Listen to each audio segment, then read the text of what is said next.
হরে কৃষ্ণ। এখানে উপস্থিত রয়েছেন আমাদের হুগলি জেলার সুযোগ্য জেলা প্রচারক আত্মানন্দ প্রভু এবং উপস্থিত সমস্ত গৌর ভক্তবৃন্দের শ্রীচরণ কমলে আমার সশ্রদ্ধ প্রণাম। আপনাদের কৃপা ভিক্ষা চাইছি।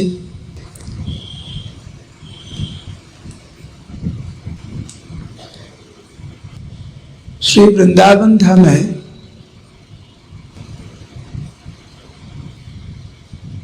গোবর্ধনের একদম কাছে নারদ কুণ্ডে নারদ মুনি ভগবানের কাছে কাতরভাবে প্রার্থনা করেছিলেন যে হে প্রভু, কিছুদিন পূর্বেই আপনি এই জগতে লীলা সমাপ্ত করে আপনি আপনার স্বধামে ফিরে গেছেন। কৃষ্ণ স্বধাম উপগতে, কিন্তু দুর্ভাগ্যবশত যেই মুহূর্তে আপনি এই জগৎ ত্যাগ করে আপনার স্বধামে ফিরে গেছেন, ঠিক ওই মুহূর্ত থেকেই কলিযুগ শুরু হয়েছে এবং কলিযুগের প্রথম দিন থেকেই মানব জাতি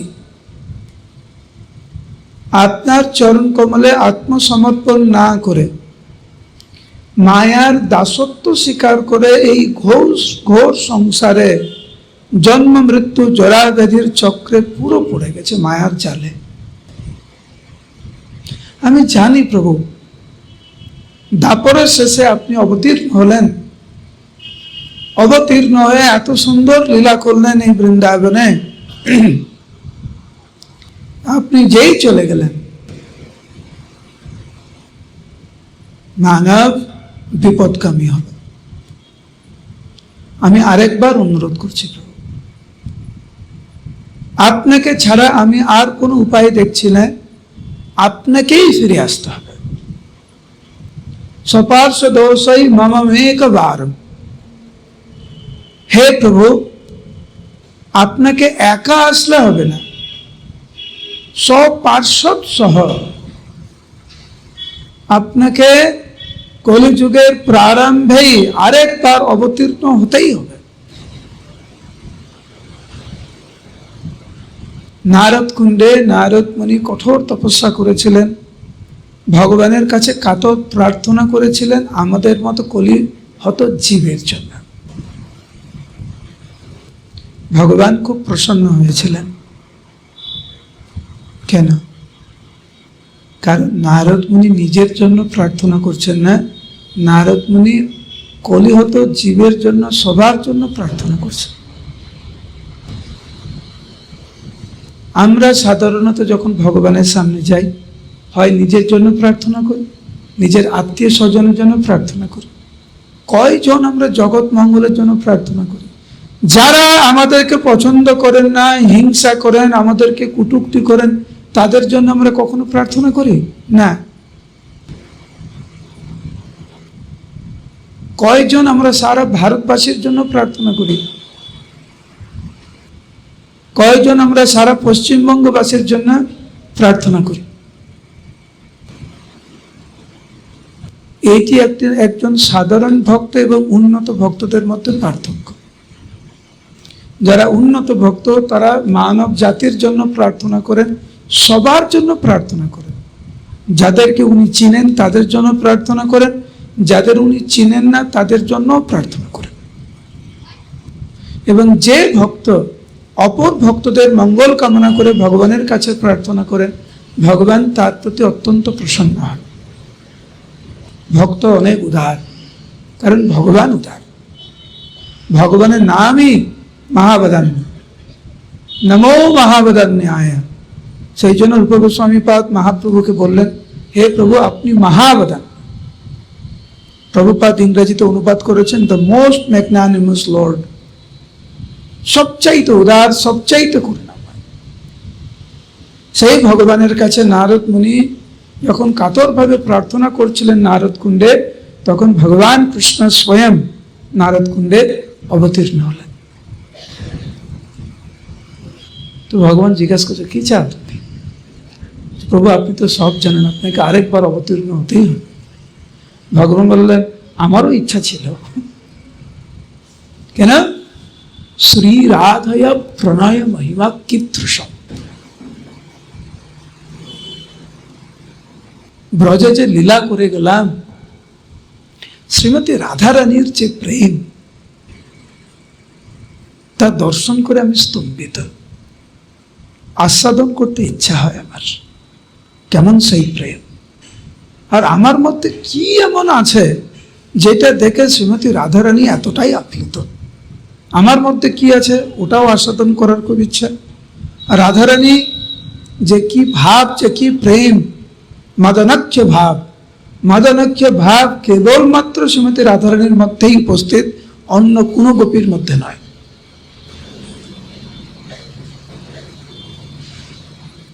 সমস্ত সখীদের মধ্যে 8 জন সখী, অষ্ট সখী হচ্ছে শ্রেষ্ঠ।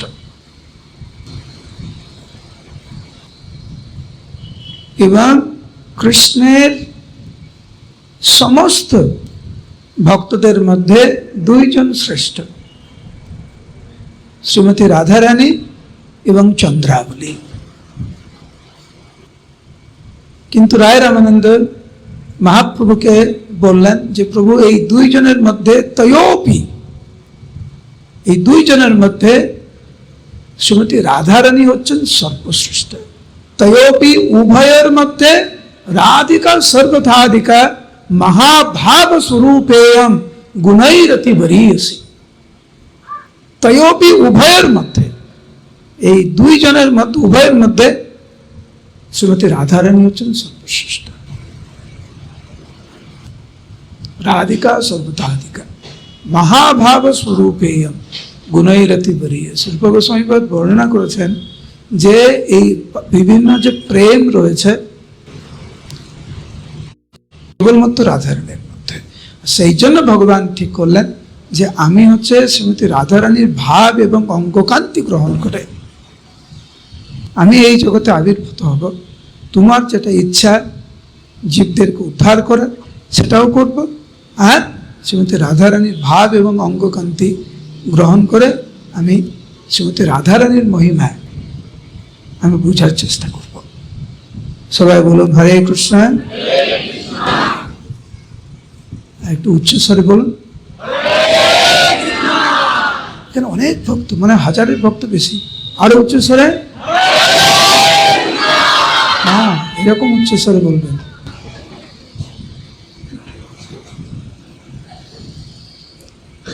মহাপ্রভু জিজ্ঞাসা করলেন নারদ মুনিকে, তোমার কি ইচ্ছা?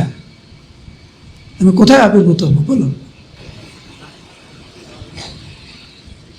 ভগবান নিজে জিজ্ঞাসা করছেন নারদ মুনিকে, কোথায় আবির্ভূত হব? ভগবান সব পারেন, কিন্তু কৃতিত্ব ভক্তকে দেন। নারদ মুনিকে যেই জিজ্ঞাসা করছে কোথায় আবির্ভূত হব, নারদ মুনি 1 মুহূর্ত অপেক্ষা করেননি। নারদ মুনি সঙ্গে সঙ্গে বললেন, প্রভু, নবদ্বীপ মায়াপুরে। সেই জন্য চৈতন্য ভাগবত বর্ণনা করেছেন, নবদ্বীপ হেন গ্রাম ত্রিভুবনে নাই, যথা অবতীর্ণ হইলা চৈতন্য গোসাই। এই বিশ্ব ব্রহ্মাণ্ডের মধ্যে এমন সর্বশ্রেষ্ঠ স্থান আমাদের নবদ্বীপ মায়াপুরের মতো কোথাও নেই। কেন? যথা অবতীর্ণ হইলা চৈতন্য গোসাই, ওইখানে মহাপ্রভু আবির্ভূত হয়েছে। মহাপ্রভু তখন বলেছিলেন, এটা চৈতন্য চরিতামৃতে দেখবেন আদি লীলাতে খুব সুন্দরভাবে বর্ণনা, যে ভগবান বলছেন যে আমি ভক্ত ভাব নিয়ে আবির্ভূত হব, জগৎবাসীকে শিক্ষা দেব কিভাবে ভক্ত হতে হয়, কিভাবে ভগবানকে ভালোবাসতে হয়, কিভাবে ভক্তদেরকে ভালোবাসতে হয়, কিভাবে হরিনাম জপ করতে হয়, ধামকে কিভাবে সম্মান দিতে হয়, তা আমি নিজে করে দেখাবো। কৃষ্ণ গীতায় বলেছেন, সব কিছু ছেড়ে পূর্ণরূপে আমার চরণে আত্মসমর্পণ করো। কৃষ্ণ গীতাতে যা বলেছেন, মহাপ্রভু রূপে অবতীর্ণ হয়ে সেই কৃষ্ণ বাস্তব রূপ আমাদেরকে দেখালেন যে ভগবত গীতার যে জ্ঞান, সেটা যখন বাস্তবিক রূপে কেউ যখন জীবনে প্রয়োগ করে সেটা কেমন হয়। তাহলে মহাপ্রভুর দিব্য লীলা শ্রবণ করতে হবে।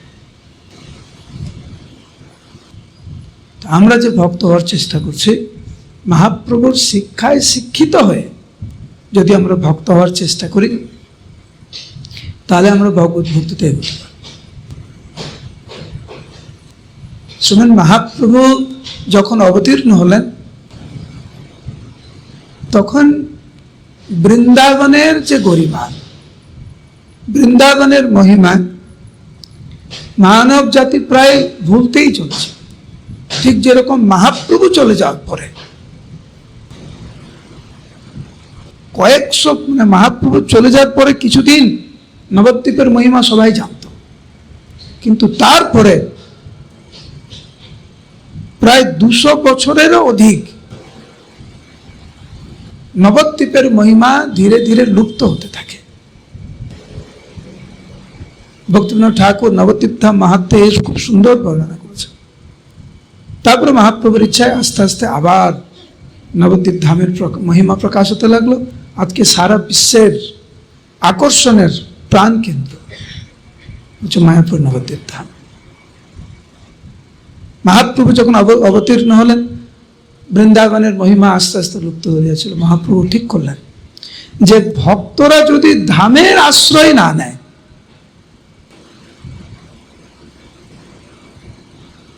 কে আমাদেরকে আশ্রয় দেবে? প্রভুপাদ উদাহরণ দিয়েছেন। এখানে কারা কারা আজকে সকালে প্রসাদ পেয়েছেন? হাত তুলুন। আজকে সকালে কারা কারা প্রসাদ পেয়েছেন? হাত তুলুন। আত্মানন্দ প্রভু পিছনে কেউ শুনতে পাচ্ছে না। আপনারা শুনতে পাচ্ছেন আমার কথা? তুমি দেখে আসো তো, দেখে আসো তো। কিচ্ছু বলছে না, হ্যাঁ বলছে না, না বলছে না, আমি বুঝতে পারছি না। আপনারা আমার কথা শুনতে পাচ্ছেন? হাত তুলুন যদি শুনতে পান। তো কিছু উত্তর দিচ্ছেন না কেন? আজকে সকালে প্রসাদ পেয়েছেন? না, হাত তুলুন যদি না পেয়ে থাকেন। আমি পাইনি। কারা কারা পাননি? ও, তাহলে তো আজকে তাড়াতাড়ি ক্লাস শেষ করতে হবে। গতকাল কারা কারা প্রসাদ পেয়েছেন? গতকাল হাত তুলুন।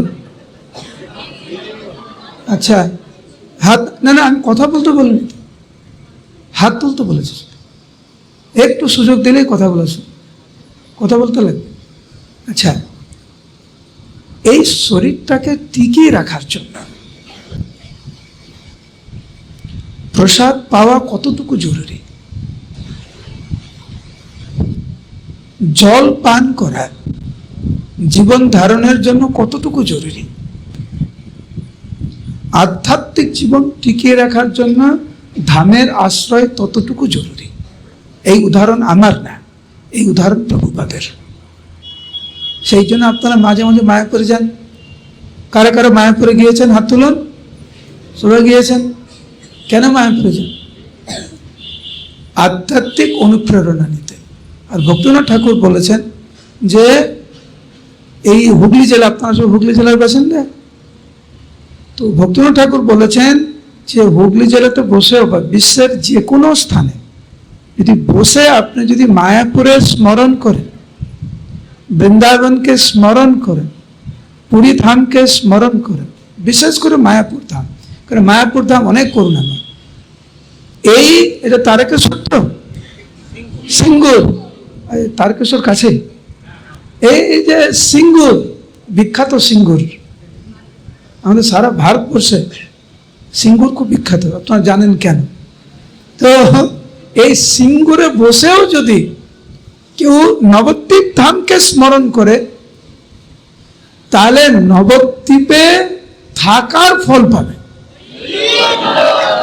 শুধু এইখানে বসে যদি অনুকূল ভাবে নবদ্বীপ ধামকে স্মরণ করে। ধামের মহিমা প্রকাশ করেছিলেন শ্রীমন মহাপ্রভু। সেই জন্য উনি ঠিক করলেন উনি বৃন্দাবনে যাবেন। প্রথমে চেষ্টা করেছিলেন বৃন্দাবনে যাওয়ার জন্য, সন্ন্যাস নেওয়ার পরে সনাতন গোস্বামী না বললেন, প্রভু এইভাবে যাওয়া ঠিক না। মহাপ্রভুর সাথে লাখো লাখো ভক্ত, মহাপ্রভুর ভাবটা উনি জানতেন, সেই জন্য উনি বললেন প্রভু এইভাবে না। মহাপ্রভু ফিরে গেলেন নীলাচলে।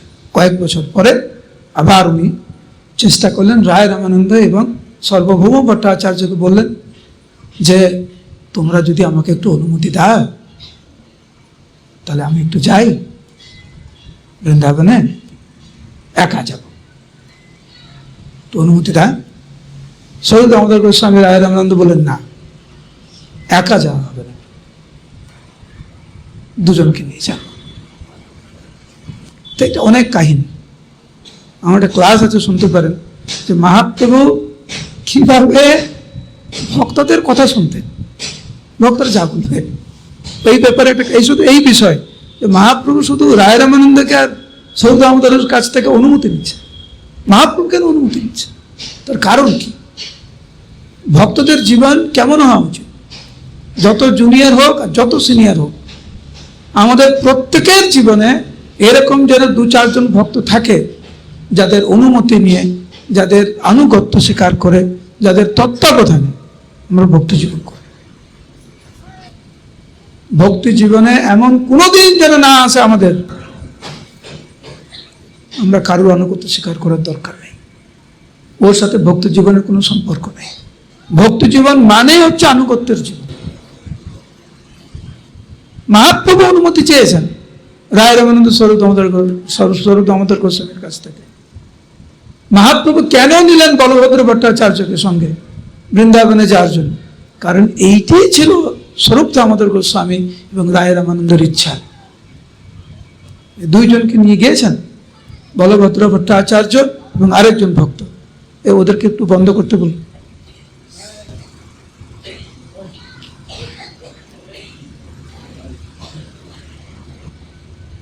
তো মহাপ্রভু যখন বৃন্দাবনে যখন গেলেন, মহাপ্রভুর ভাব কেমন ছিল দর্শন করুন। মথুরা নিকট আইলা মথুরা দেখিয়া,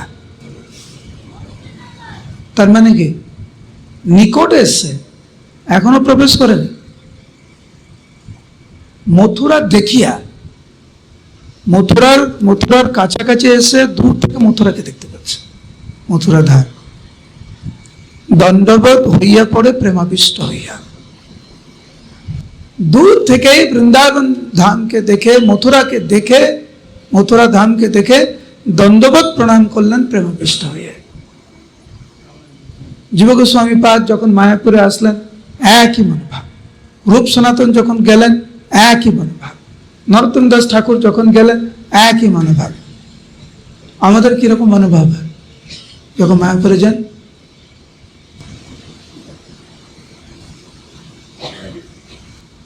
গাড়ি থেকে নেমে, রিক্সা থেকে নেমে, নৌকা থেকে নেমে, ট্রেন স্টেশনে নেমে প্রথমে কি করেন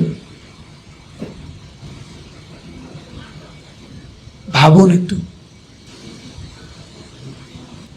ধামকে আমরা কিভাবে গ্রহণ করব, ধামকে আমরা কিভাবে নেব, মহাপ্রভু শিক্ষা দিয়েছেন। এরকম যেন না হয় যে মায়াপুর ধামে নেমেই, এখন মায়াপুরে বিরিয়ানি খুব বিখ্যাত সোশ্যাল মিডিয়ার জন্য, এখন গাড়ি থেকে নেমে এই আর নামগুলো বললাম না, এই বিরিয়ানির দোকান কোথায়, এই ফুচকার দোকান কোথায়, কোথায় চাউমিন পাওয়া যায়, কোন ঘরে ভালো করে থাকবো, ইত্যাদি ইত্যাদি না, আরো পরে।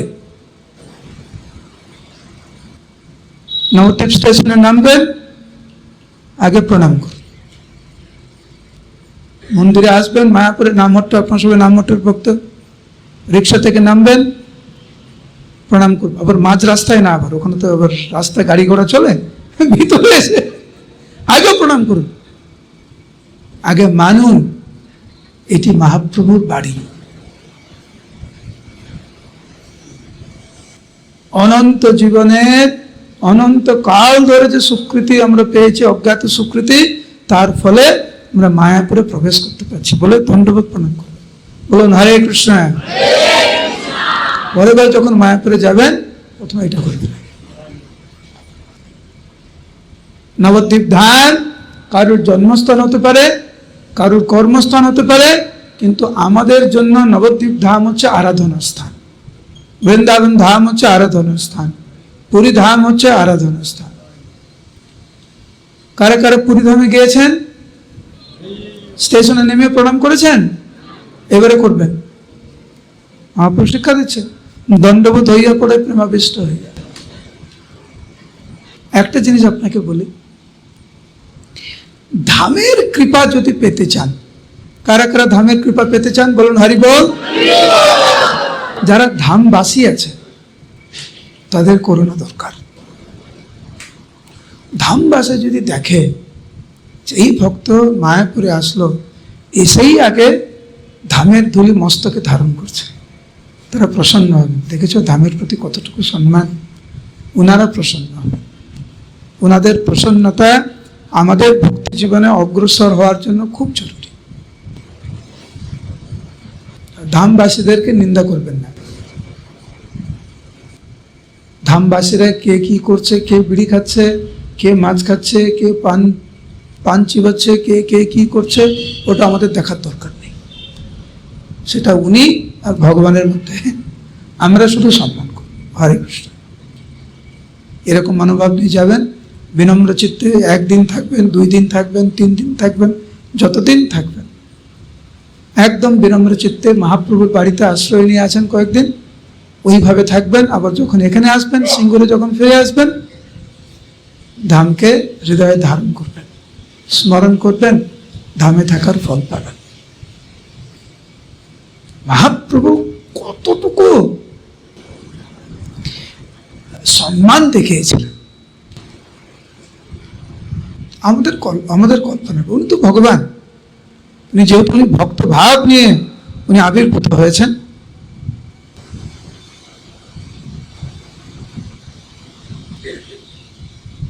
মহাপ্রভু আসলেন, মথুরায় প্রবেশ করলেন, কৃষ্ণ প্রেমে পাগল হয়ে গেলেন। বিশ্রাম ঘাটে গেলেন, বিশ্রাম ঘাটে স্নান আদি করে যমুনাতে স্নান করলেন। তারপরে উনি ভগবানের জন্মস্থান সেখানে উনি গেলেন। মহাপ্রভু যেইভাবে ক্রন্দন করেছেন, যেইভাবে নৃত্য করেছেন, যেইভাবে ধামের ধুলাতে গড়াগড়ি দিয়েছেন, কিবা স্ত্রী পুরুষ বাল বৃদ্ধ যুবা যত সর্ব চতুর্দিকে ধায় হইয়া উন্মত্ত। ভক্তি রত্নাকরের বর্ণনা যে মহাপ্রভু যখন আসলেন বৃন্দাবন ধামে, মথুরায় যে ভাব প্রকাশ করেছেন, ব্রজবাসীরা দেখে তা পাগল হয়ে গেছে। লক্ষ লক্ষ লোক সব কহে উবরায়, সন্ন্যাসীর শিরোমণি আইল মথুরায়। সন্ন্যাসী এসেছে বৃন্দাবন ধামে আমাদেরকে উদ্ধার করার জন্য। মহাপ্রভু দেখছে এই সমস্ত ব্রজবাসী তো আপনজন আমার, এদেরকে কৃষ্ণ প্রেমে ডুবাতে হবে। এখন 2 হাত তুলে মহাপ্রভু তাদেরকে ভগবানের নাম করালেন। এত ওই যে কত কহি সবের ভাসে নেত্র ঝুলে। মহাপ্রভু তখন সবাইকে, লক্ষ লক্ষ যারা এসেছিলেন সংখ্যায় মহাপ্রভুকে দর্শন করতে, সবাইকে 2 হাত তুলে মহাপ্রভু হরে কৃষ্ণ মহামন্ত্র হরি বল বলতে বললেন। এবং সবাই যারা ওখানে উপস্থিত ছিলেন মহাপ্রভুর সংস্পর্শে এসে তারা কৃষ্ণ প্রেমে পাগল হয়ে 2 হাত তুলে ওনারা বলতে লাগলেন হরি বল, হরি বল, হরি বল। মহাপ্রভু গেলেন কেশবজির কাছে।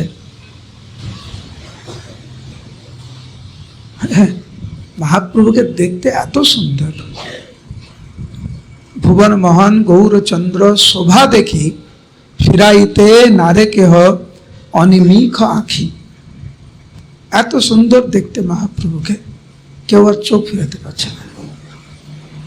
সবাই একদম চুমুকের মতো যেরকম লেগে থাকে না, হ্যাঁ, লোহাতে চুমুক যেমন লেগে থাকে, একদম ব্রজবাসীরা মহাপ্রভুর চরণে এত আসক্তি হয়ে গেল মুহূর্তের মধ্যে, যে মহাপ্রভু যেখানে যাচ্ছে সবাই সেখানে যাচ্ছে। মহাপ্রভু এসেছেন কেশবজির কাছে,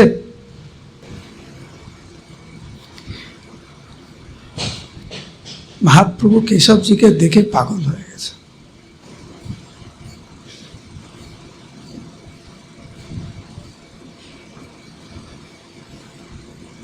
মহাপ্রভুর নৃত্য, গীত, ক্রন্দন, প্রেম সব কিছু দেখে ব্রজবাসীরা দৃঢ় নিশ্চিত করলেন, সবে কহে এহ এই কেশব রায়, যে একজন হচ্ছেন সচল কেশব রায়, একজন হচ্ছেন অচল কেশব রায়। দুই কেশব রায়কে আমরা এখানে দেখছি। ভাসিল সকল লোক প্রেমের বন্যায়। মানে যখন ওনারা বুঝতে পেরেছেন ভগবানের আশীর্বাদে, এরা সব, ইনি হচ্ছেন সাক্ষাৎ প্রচন্দ্রনাথ। একজন কেশব আরেকজন কেশবকে দেখছেন, ওনারা পাগল হয়ে গেলেন। তো কেশবজির সামনে ভগবান এমন ভাবে নৃত্য গীত করছিলেন, ক্রন্দন করছিলেন, কেউ সামলাতে পারছিলেন না মহাপ্রভুকে। মহাপ্রভু একাই নৃত্য করছিলেন আর সবাই দেখছিলেন। কিন্তু ওইখানে আরেকজন ব্রাহ্মণ, মথুরাবাসী, মহান সৌভাগ্যবান, উনি মহাপ্রভুর এই নৃত্য গীত দেখে উনি মহাপ্রভুর সাথে নৃত্য গীত করতে লাগলেন। এক বিপ্র পরে প্রভুর চরণ ধরিয়া প্রভু সঙ্গে নৃত্য করে প্রেমাবিষ্ট হইয়া। একটু ভাবুন তো, একজন ভক্ত কত উন্নত হলে মহাপ্রভুর সাথে কৃষ্ণ প্রেমে পাগল হয়ে প্রেমাবিষ্ট হয়ে মহাপ্রভুর সাথে নৃত্য করতে পারে? কে এমন ভক্ত? এখন বিষয়টি হচ্ছে,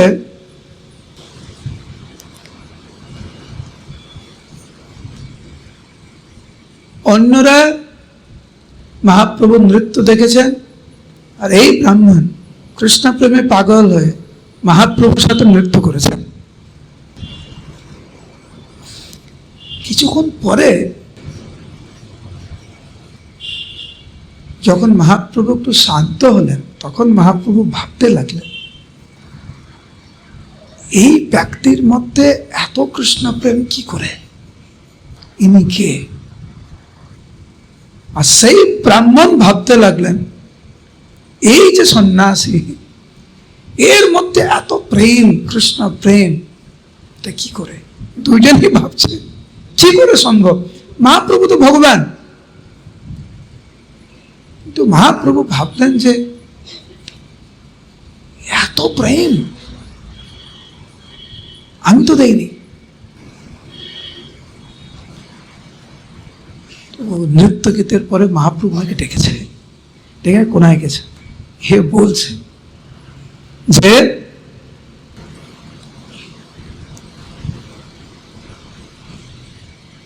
যে প্রভু আপনি কে?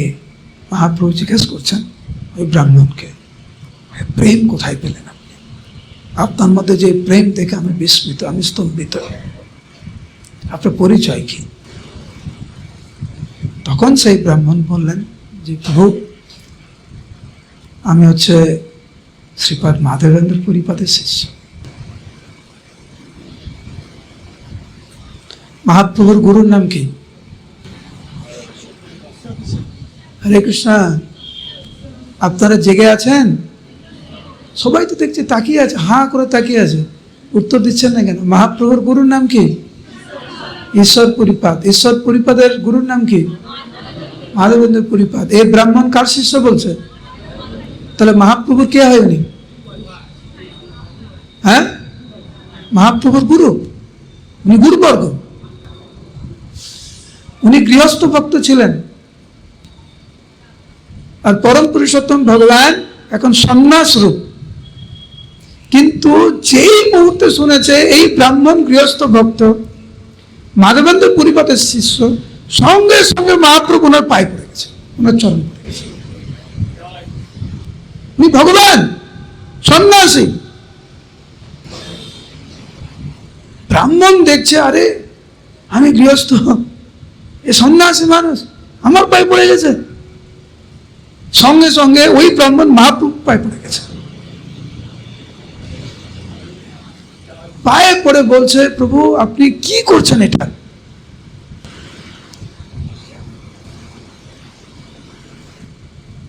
মহাপ্রভু তখন, আমার পরে পরে বলুন, তাহলে বুঝতে পারবেন বৈষ্ণব কাকে বল। আমার পরে পরে, এটা চৈতন্য চরিতামৃতের শ্লোক। তো যখন এই ব্রাহ্মণ অনেক বিড়ম্বনায় পড়ে গেছে, অনেক দুঃখ প্রকাশ করছে যে প্রভু আপনি আমাকে কেন প্রণাম করছেন, আপনি সন্ন্যাসী, আমি একজন গৃহস্থ। মহাপ্রভু কি বলছে শুনুন, বলুন। প্রভু কহে, সবাই এখানে হাজার ভক্ত উচ্চ স্বরে, প্রভু কহে তুমি গুরু, আমি শিষ্য প্রায়, গুরু হইয়া শিষ্যের নমস্কার না জুয়ায়। মহাপ্রভু বলছেন তুমি আমার গুরু, আমি তোমার শিষ্য। তো গুরুকে এইভাবে শিষ্যের কাছে প্রণাম করে ঠিক না, মহাপ্রভু বলছেন। তখন উনি জিজ্ঞাসা করছেন, প্রভু আপনার পরিচয় কি? ব্রাহ্মণ মহাপ্রভুকে জিজ্ঞাসা করছেন, আপনার মধ্যে এত প্রেম। মহাপ্রভু তো চুপ করে আছে, কিছু বলছে না। তখন বলভদ্র ভট্টাচার্য ওই ব্রাহ্মণকে বলছেন যে প্রভু আপনি যার শিষ্য মাধবেন্দ্র পুরী, আপনার গুরু ভাই হচ্ছেন ঈশ্বরপুরী, ঈশ্বরপুরী পদের শিষ্য হচ্ছেন শ্রীমৎ মহাপ্রভু।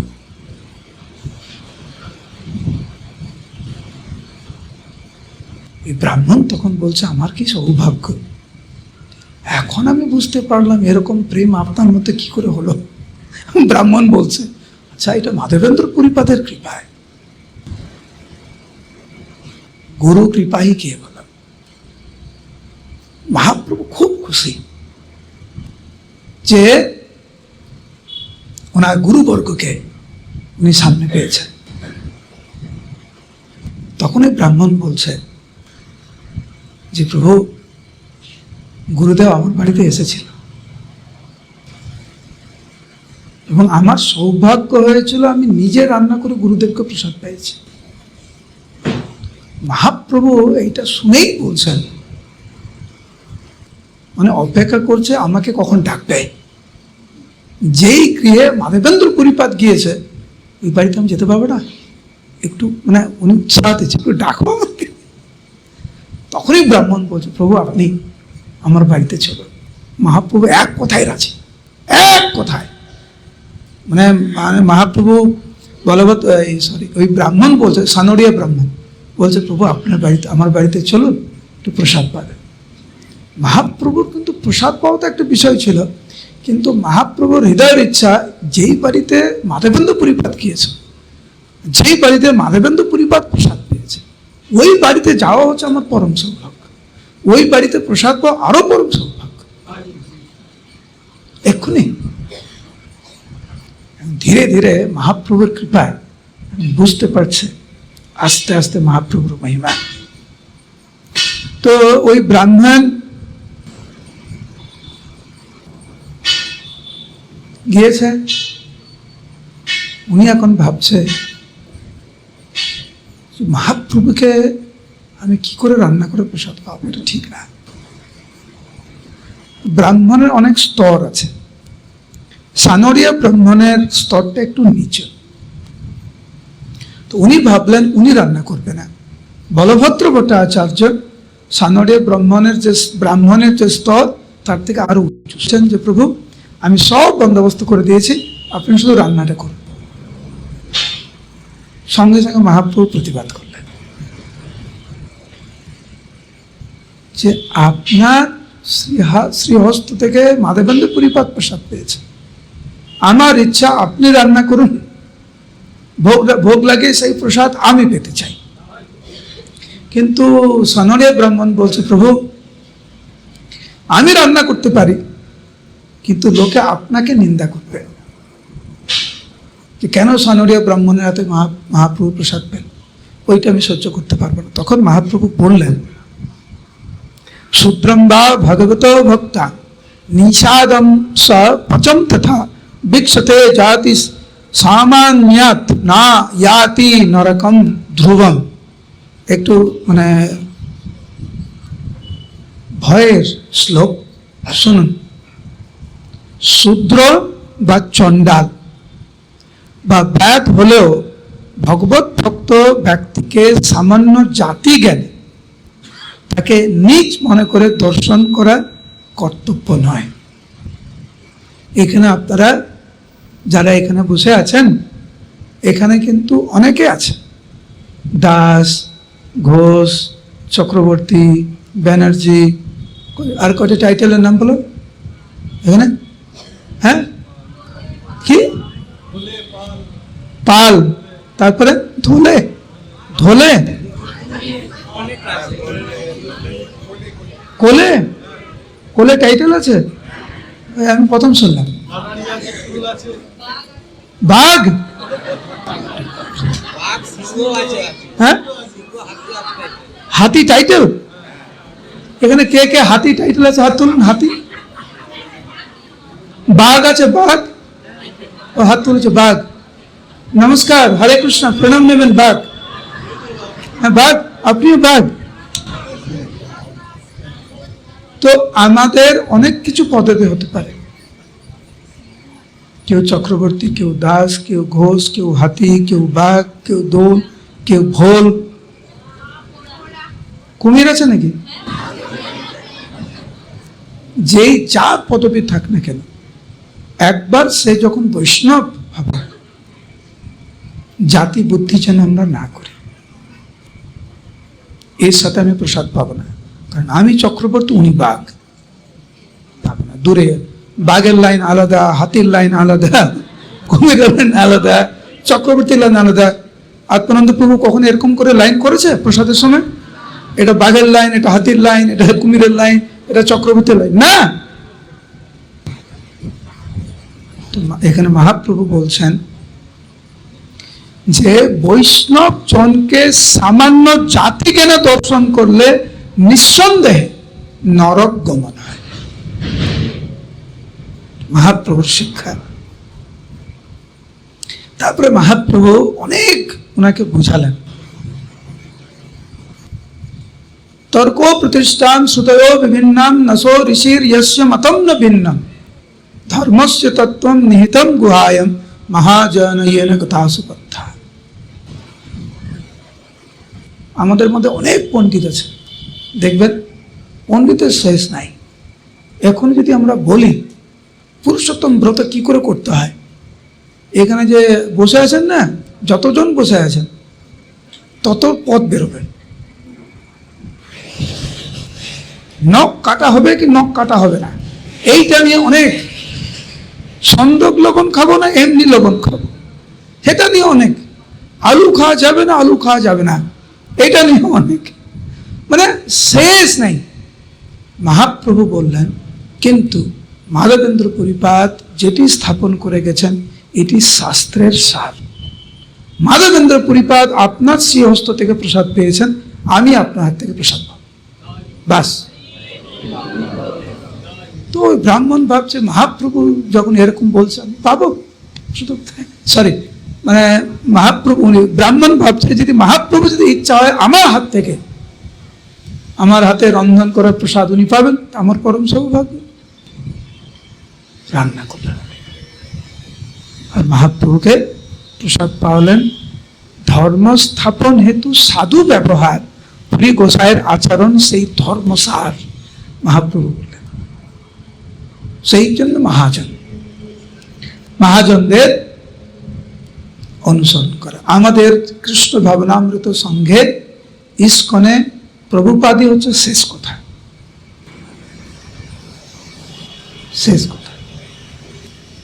প্রভুপাদ যা বলেছেন, যেইভাবে বলেছেন, আমরা ওইভাবে পালন করব। তো মহাপ্রভু ওখানে প্রসাদ পেলেন।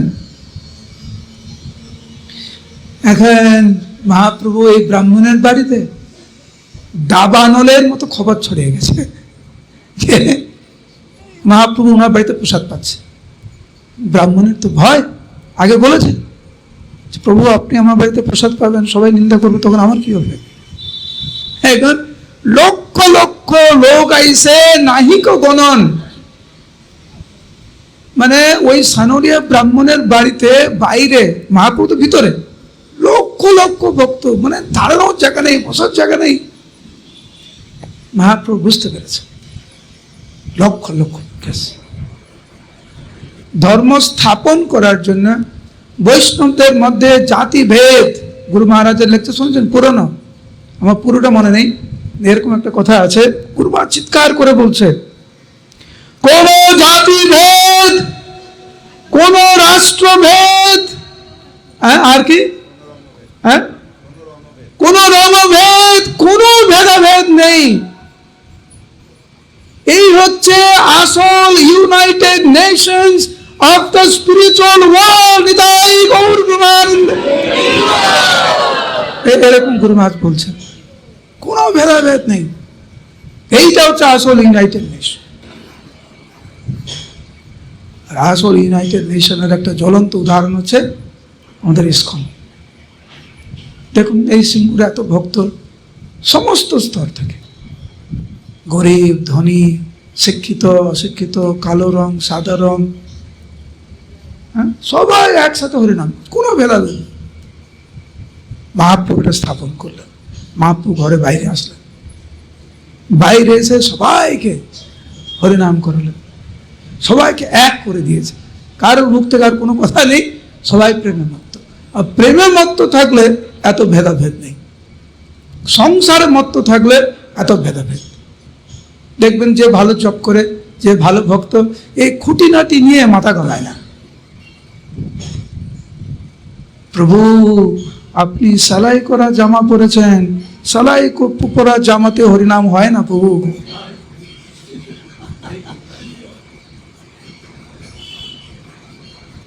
যে হরিনামে মত্ত সে হরিনাম নিয়ে থাকে, এত খুঁটিনাটি, তো হরিনাম করছে, ওইটাই যথেষ্ট।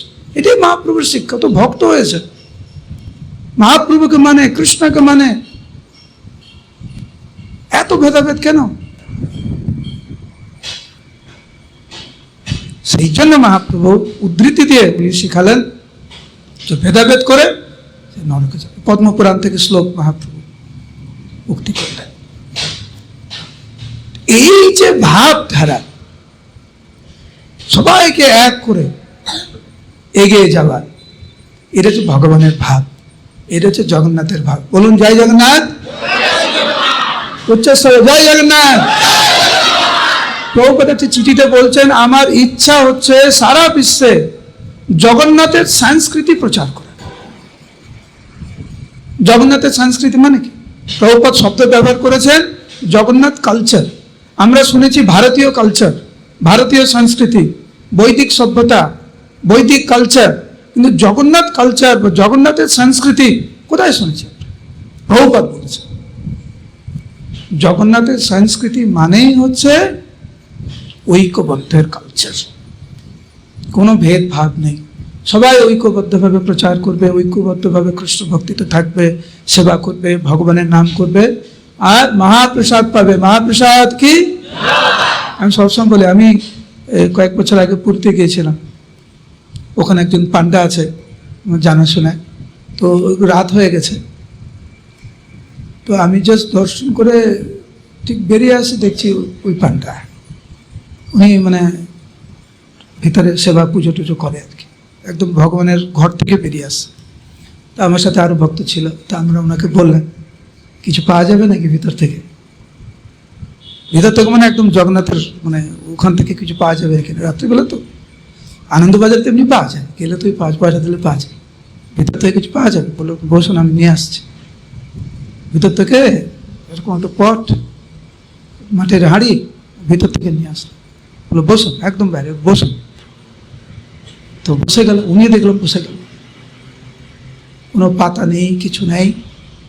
জগন্নাথের পূজারি উনি বলে হাত ঢুকান, আমাকে বলছে হাত ঢুকিয়ে খান।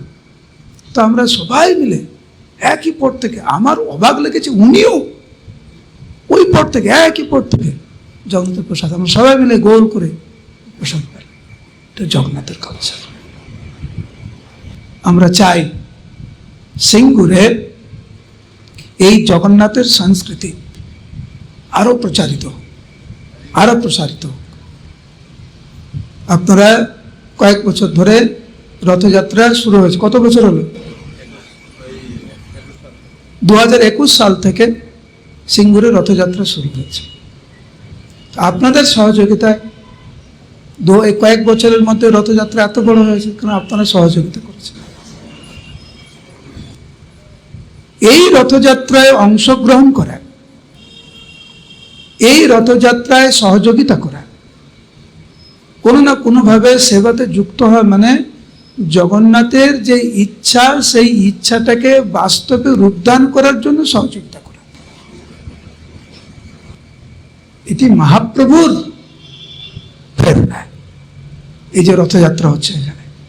কারণ এই উৎসবের মধ্যে কত মানুষকে আকর্ষিত করা হচ্ছে। আপনারা জানেনও না যে এই রথযাত্রার মাধ্যমে কতজন ভক্ত হয়েছে, কত ভক্ত প্রসাদ ভোজী হয়েছে, কত ভক্তের মনে পরিবর্তন এসছে। এই 7 দিন জগন্নাথ বাইরে আসেন আমাদেরকে কৃপা করার জন্য। এটি জগন্নাথের উৎসব, এটি আমাদের উৎসব। তো যারা যারা জগন্নাথকে দর্শন করতে আসছে, তারা যাতে জগন্নাথ সম্বন্ধে শুনতে পারেন, জগন্নাথের মহিমা শ্রবণ করতে পারেন, জগন্নাথের কীর্তন করতে পারেন, জগন্নাথের প্রসাদ পেতে পারেন। এই জন্য আমার অনুরোধ আপনাদের সবার কাছে, সবাই ঐক্যবদ্ধ হবেন, এগিয়ে আসবেন, যার যেরকম ক্ষমতা সাহায্য করবেন। আর প্রত্যেকটি বছর রথযাত্রা, সিঙ্গুরের রথযাত্রা আস্তে আস্তে আরো বড় হয়। আপনারা চান না যে জগন্নাথের রথযাত্রা এত বড় হচ্ছে, আশেপাশের গ্রাম থেকে, এলাকা থেকে, আশেপাশের জেলা থেকে সবাই সিঙ্গুরের রথটাকে দর্শন করতে আসছে? ইচ্ছা হয়? উচ্চস্বরে হরি বল, উচ্চস্বরে জয় জগন্নাথ, জয় বলদেব, জয় সুভদ্রা। আমি সবাইকে অনুরোধ করব, কেউ যেন কৃপণতা না করে, নিজে সাহায্য করবে, আশেপাশে যে দোকানদার আছে তাদেরকে উৎসাহিত করবে, পাড়া প্রতিবেশীদেরকে উৎসাহিত করবে। জগন্নাথের চোখ বড় বড়, কেউ যদি অল্প একটু সেবা করে, জগন্নাথ বড় বড় চোখ দিয়ে দেখে, ওই এত সেবা করলো। জগন্নাথের যে রথের যে দড়ি ধরে যে টানে, শাস্ত্রের বর্ণনা, কেউ যদি জগন্নাথকে ভক্তি ভরে রথের দড়ি ধরে টানে, তাকে এই জগতে আর ফিরে আসতে হয় না। আর এই জগন্নাথের প্রসাদ, এ তো ভগবানের প্রকাশ একটি। সবাই সাহায্য করবেন, কেউ শ্রম দিয়ে, কেউ অর্থ দিয়ে, কেউ সময় দিয়ে, সবাই কোনো না কোনো সেবাতে যেন অংশগ্রহণ করেন। যারা যারা সেবাতে অংশগ্রহণ করতে চান, আপনারা আত্মানন্দ প্রভুর সাথে আপনারা যোগাযোগ করবেন। এই যে যারা যারা আছেন, একটু দায়িত্ব নেবেন যে আমরা ঠিক আছে, একটা রিসিট বই নিয়ে আমরা কিছু কালেকশন করে জগন্নাথের সেবাতে দেব। প্রভু, আমার অর্থ নেই, আমি 2 ঘন্টা করে প্রসাদ পরিবেশন করব। আমি রথের জন্য, জগন্নাথের জন্য মালা আমি নিয়ে আসবো, আমি কিছু ফুল নিয়ে আসবো, আমি কিছু ফল নিয়ে আসবো, আমি তুলসী নিয়ে আসবো, আমি 10 জনের প্রসাদ স্পন্সর করব। এইভাবে সাধ্যমতো সবাই এগিয়ে আসবে। সবাই এগিয়ে এসে সিঙ্গুর রথ যেন খুব ভালো হয়। আর আমি আগে জমিটা দেখে এসেছিলাম, এবারে গিয়ে জমিতে যে মন্দির তৈরি হচ্ছে ওটা খুব দেখে আসলাম, খুব ভালো, অনেক উন্নতি হয়েছে। আশা করি যখন পরের বারে আমি আসবো ওইখানে থাকবো। এখন তো সিঙ্গুরে থাকা হচ্ছে না, জায়গা নেই, পরের বারে আসলে ওইখানে থাকবো। ওইখানে ক্লাস হবে, ওখানে অনুষ্ঠান হবে, ওখানে থাকবো। আপনারা সকালবেলা আসবেন, এখন না, যখন হবে আপনারা আপনাদের সাথে একসাথে একদিন যদি থাকি, আমি একটু কষ্ট করে আপনারা সবাই মঙ্গলারতি আসবেন একসাথে মঙ্গলারতি করব। মঙ্গলারতির পরে একসাথে বসে জপ করব, জপ সম্পর্কে আলোচনা করব। জপের পরে ভাগবত ক্লাস হবে, ভাগবত ক্লাসের পরে ওখানে প্রসাদ হবে। কেমন হবে? একদিন আমি এখন থেকে প্ল্যান করে বলছি, সব মনে রাখবে, কিন্তু আমি ভুলে যাবো সব। একদিন এরকম করব, আমরা সমস্ত বাড়ির ভক্তদেরকে বলব, সবাই এক একটি করে পদ রান্না করে নিয়ে আসবে, একটা করে পদ। আর যে ভাবছেন রান্না করতে পারবেন না, সেরকম পরিবেশ নেই, কারণ সবসময় তো পরিবেশ থাকে না। অনেক পরিবার আছে একজন ভক্ত আরেকজন ভক্ত না, ওই বাড়িতে আবার আমিষ রান্না হয়, নিরামিষ রান্না হয়। ওরকম যদি হয় তাহলে ফল নিয়ে আসবেন, ফুল নিয়ে আসবেন। কেউ খালি হাতে আসবে না জগন্নাথের কাছে। তুলসী নিয়ে আসবে, ফল নিয়ে আসবে, ফুল নিয়ে আসবে, কেউ অন্ন নিয়ে আসবে, ডাল নিয়ে আসবে। চিন্তা করতে পারেন, এখানে 1000 ভক্ত আছে, জগন্নাথের জন্য 1000 পদ। জগন্নাথ খেতে খুব পছন্দ করে, বুঝতে পারছেন? তো এরকম করে আমি এই মন্দিরটা কমপ্লিট হোক, তারপরে আমি যখনই আসবো ওইখানে উৎসব হবে, সারাদিন উৎসব হবে ওখানটায়। সকালে একদম মঙ্গলারতি থেকে শুরু করে যতক্ষণ আপনারা থাকতে পারবেন, আমরা একসাথে বসে ভগবানের নাম কীর্তন প্রসাদ জপ আমরা সব করব। বলুন হরে কৃষ্ণ। তো আপনার সবাই আত্মানন্দ প্রভুকে সাহায্য করবেন, আর সিঙ্গুর এই সেন্টারটি যাতে খুব তাড়াতাড়ি এটি পূর্ণ হয়, কমপ্লিট হয়, সেই ব্যাপারে সহযোগিতা করবেন, আর রথে সহযোগিতা করবেন। সবাই 2 হাত তুলুন। হরে কৃষ্ণ কৃষ্ণ কৃষ্ণ হরে হরে, হরে রাম রাম রাম হরে হরে।